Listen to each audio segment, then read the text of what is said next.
नीच व्यक्ति के स्वभाव के संबंध में महाराज जी ने कहा कि उसे सम्मानित प्रदान करना उचित नहीं, क्योंकि उसके लिए अपना स्वभाव छोड़ना कठिन होता है। दुष्ट व्यक्ति को समझाना अथवा उसे उपदेश देकर धर्म के मार्ग में लाना व्यर्थ होता है।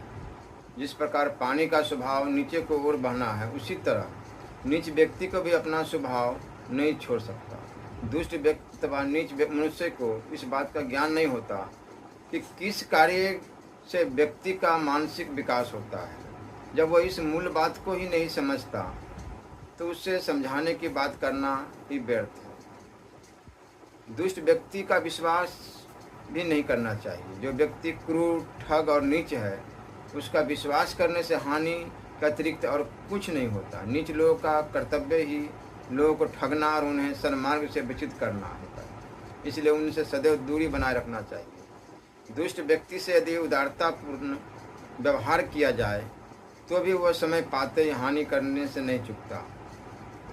दुष्ट व्यक्ति से यदि सोच समझ कर अथवा अनजाने में भी अच्छा व्यवहार किया जाए और उदारता दिखाई दी जाए तो भी वह अवसर पाते ही दूसरों का बुरा करने से नहीं चुकेगा।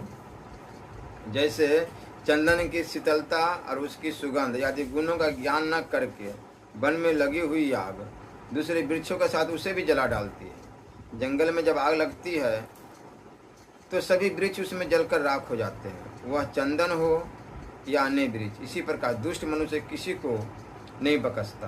किसी भी पुरुष का कभी अपमान नहीं करना चाहिए। जो व्यक्ति किसी अन्य व्यक्ति का अपमान करता है, वास्तव में वह अपने ही हीनता का प्रदर्शन करता है। उससे यही प्रतीत होता है कि वह किस श्रेणी का पुरुष है। सज्जन लोग प्रत्येक व्यक्ति को वैसा ही समझते हैं और उसे उसी प्रकार व्यवहार करते हैं जैसा वे अपने साथ किया जाना उचित मानते हैं।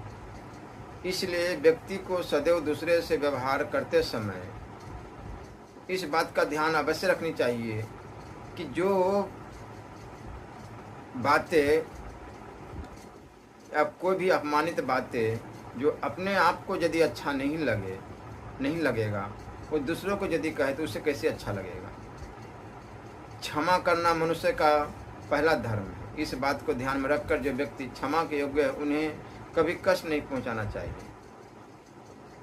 किसी से प्रेम अथवा अनुराग का मौखिक सहानुभूति से पता नहीं चलता, इसकी वास्तविकता उसके फल से प्रकट होती है। मौखिक सहानुभूति दिखाने वाले लोग तो बहुत से मिल जाएंगे, परंतु आपके कर्म से सहानुभूति रखने वाले व्यक्तियों का प्रेम कर्म फल से जुड़ा होता है। मनुष्य का प्रेम इस बात से